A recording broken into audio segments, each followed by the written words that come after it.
안녕하세요. 로열 법무법인 박인희 변호사입니다. 네.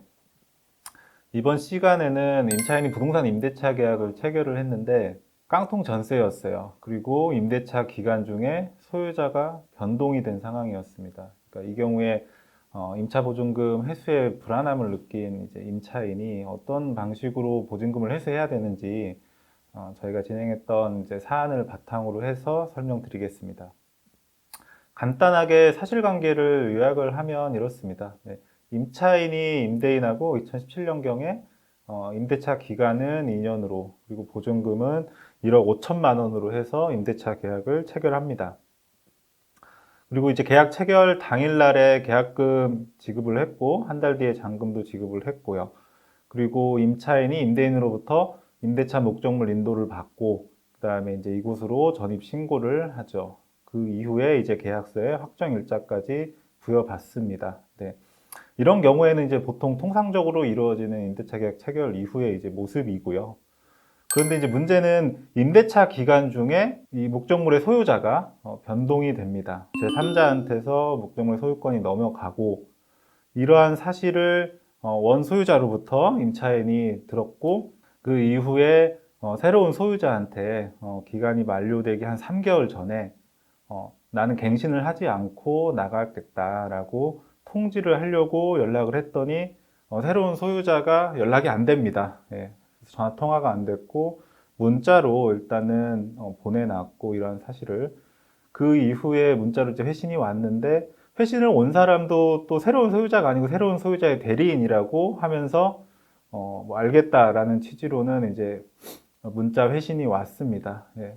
근데 이제 그 이후에 임차인이 실제 이제 기간이 만료될 무렵에 나가고 이제 보증금을 회수하고 나가야 되는 상황에서 추가적으로 연락을 시도를 했는데 새로운 소유자도 연락이 안 되고 새로운 소유자의 대리인이라고 했던 사람도 연락이 안 되니까 임차인이 이제 임차보증금 회수에 이제 불안함을 느끼는 상황이죠. 이런 상황에서 진행되었던 사안입니다.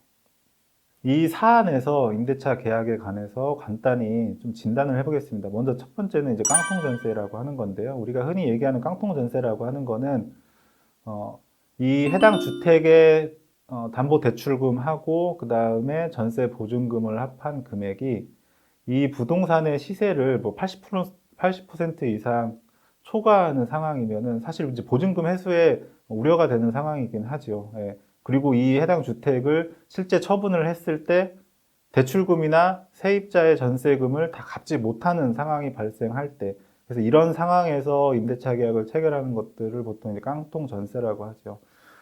그러면 이러한 깡통 전세를 보증금 회수가 불투명한 이런 깡통 전세를 왜 체결을 했느냐라고 해서 의문을 가질 수는 있어요. 그래서 이 사안에서도 사실 공인중개사를 통해서 임대차 계약이 체결이 됐던 거거든요.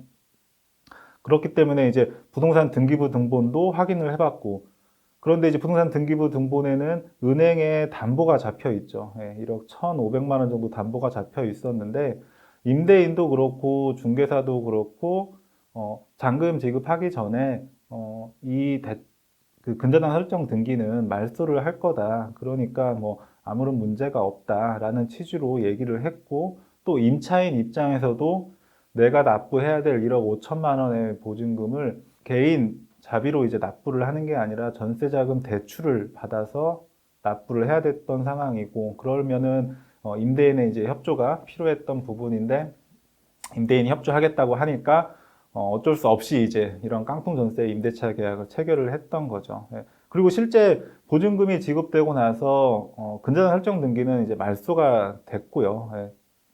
그리고 그 이후에는 이제 사실관계에서 봤듯이 뭐 전입신고하고 확정일자까지 받아서 임차인은 이제 나름 안심을 하고 있었던 상황이죠. 그런데 이제 집주인이 바뀌고 집주인이 이제 연락이 안 되니까 임대차 기간은 만료가 다가오고 그래서 임차인은 이제 불안하니까 보증금을 회수하기 위한 방안을 의뢰했던 사안이었습니다. 그러면 임차인의 보증금 회수 방안에 대해서 구체적으로 좀 살펴보겠습니다. 네. 첫 번째, 누구를 상대로 보증금 지급을 구해야 되는 거냐? 원래 임대인이냐, 아니면 새롭게 이제 소유권을 이전받은 소유자이냐? 라는 이제 문제를 생각해 볼 수 있겠죠. 임대차 목적물의 소유권이 임대차 기간이 만료되고 나서 변동이 된 상황이다라고 하면 임차인 입장에서는 이 부동산의 소유권이 변동이 됐다라는 사실을 알고 그 매매에 이의를 제기를 해서 원 임대인을 상대로 보증금 회수를 구할 수도 있습니다. 그러나 이제 이 사안에서는 임대차 기간 중에 임대인이 바뀌었던 이제 케이스고, 보통은 이런 경우에 매수인은 기존에 있는 이 임대차 보증금, 임대차 관계를 본인이 떠안고 해당 보증금을 매매 대금에서 공제를 하고 매수를 하기 때문에, 사실 임차인 입장에서는 새로운 소유자를 상대로 해서 보증금 반환을 구할 수밖에 없습니다. 그리고 사실 이런 임대차 기간 중에 소유자가 바뀌는 경우가 뭐 흔히 발생을 하기 때문에, 그러한 새로운 소유자한테 내가 원 임대인과의 임대차 관계를 주장하기 위해서 목적물 인도받고 그쪽으로 이제 전입신고를 해서 대항력을 갖추는 거죠. 대항력이라는 말의 의미가 원 임대인 말고 제3자한테도 내 임대차 관계를 주장을 할 수 있다는 거고, 그 말은 다시 얘기를 하면 새로운 이제 제3자한테도 보증금을 구할 수가 있다는 거죠. 보증금 반환을.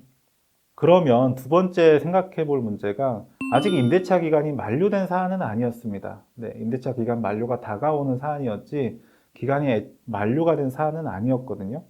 그러면은 이런 상황에서도 이제 소송이 가능한가라고 하는 이제 문제를 생각해 볼 수 있어요.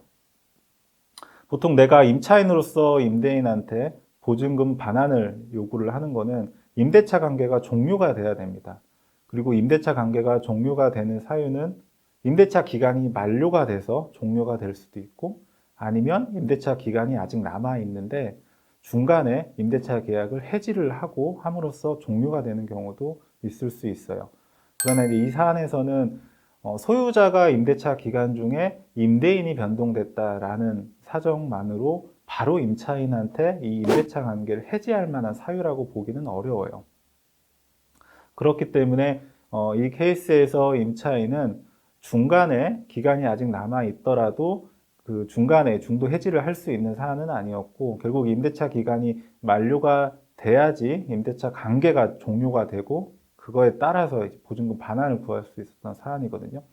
그런데 임대차 기간이 아직 만료가 되지 않은 상황에서 임차인이 불안한다. 지금 아직 기간이 만료가 되지 않았지만 만료가 됐다고 하더라도 내가 보증금을 반환받을 수 있을까라고 하는 불안감이 있었기 때문에 기간 만료 전에 소송이 가능하냐라는 문제를 이제 생각해 보게 된 거고, 그래서 보통 이러한 사안에서는 우리 민사소송법에 민사소송법 251조에 장래 이행의 청구의소라는 거를 규정을 해놨어요. 그래서 이 장래 이행 청구의소는 내가 장래 이행을 구하는 거긴 하지만 현재 시점에 미리 청구할 필요가 있다라고 하는 요건을 갖추면 가능한 소송이거든요. 그래서 이 사안에서도 임차인 입장에서는 기간이 만료가 되지는 않았지만 임대인이 변동이 됐고 새로운 임대인은 연락이 되지 않고, 그 사람을 뭐 대리인이라고 해서 연락을 했던 사람도 그 이후에 이제 연락이 되지는 않았던 사안이니까 이러한 이제 불안한 상황에서 기간이 만료된다고 하더라도 내가 임대차 보증금을 반환받을 수 있을지 불투명한 상황이다라는 점을 주장해서 장래 이행 청구의 소송으로 임대차 보증금 반환 청구를 들어갔습니다. 그래서 이렇게 기간이 만료되기 전이라도 미리 청구할 필요성이 있다라고 하면은 임대차 보증금 반환 청구 소송을 제기할 수는 있다. 예.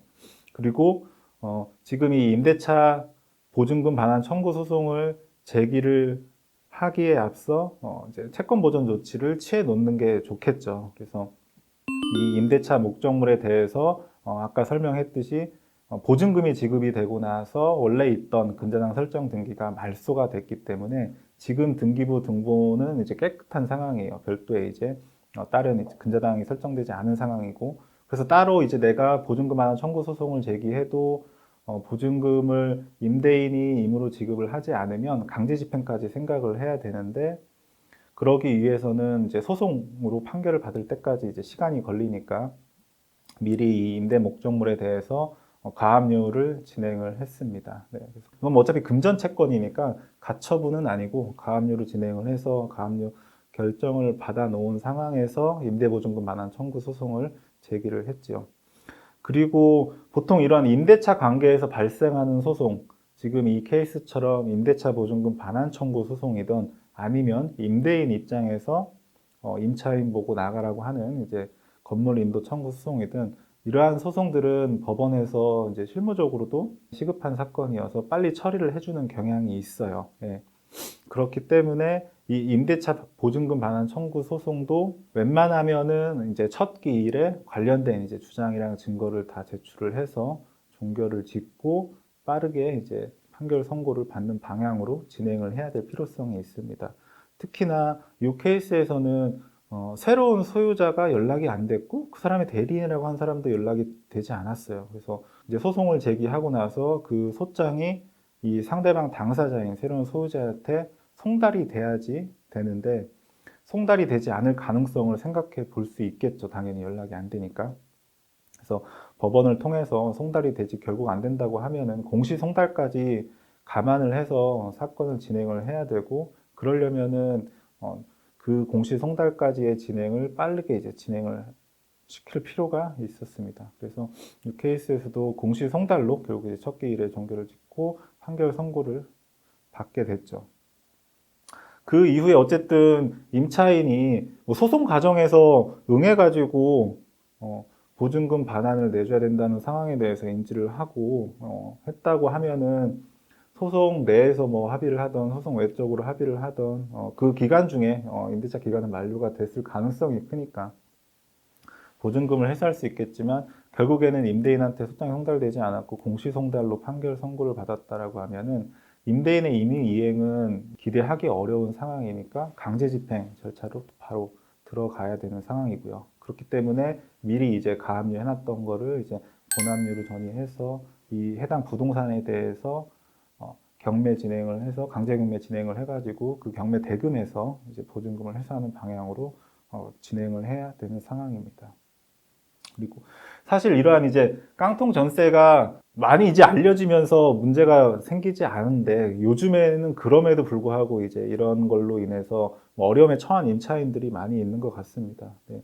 그리고 요즘에는 또 전세 값이 또 상승을 하면서 전세자금 대출을 많이 받는 상황이 있고요. 그래서 그렇기 때문에 이제 은행에서도 지금 이 케이스에서는 2017년도라고 하면 은행에서 관행적으로 전세자금 대출을 내줄 때 집주인의 동의를 받았어요. 예, 근데 사실 집주인의 동의가 꼭 필요한 거는 아니거든요. 요즘에는 전세자금 대출을 해준다고 하더라도 이제 보증기간이랑 연계해서 나중에 임대인으로부터 내가 내준 대출금을 은행이 바로 회수가 되지 않는다고 하면 보증 기간으로부터 대출금을 회수를 하기 때문에 임대인에 대해서 꼭 사전에 동의가 필요하지는 않습니다. 네, 사실 통지만 하면 되는 거지. 그렇지만은 이제 요 임대차 계약 체결할 당시에는 임대인의 이제 동의가 은행에서 간행적으로 요구가 됐었고 이제 임대인이 그런 거에 대해서 임차인의 전세자금 대출 협조를 해준다고 하니까 임차인 입장에서도 이러한 깡통에서 임대차 계약을 체결을 했던 것 같습니다. 그러니까 이제 앞으로도 이러한 유사한 사례로 인해서 어려움을 겪는 임차인분들이 있으면 반드시 이제 법률 전문가의 도움을 받아서 진행을 하실 필요가 있습니다. 네. 그러면 이것으로 마치겠습니다. 감사합니다.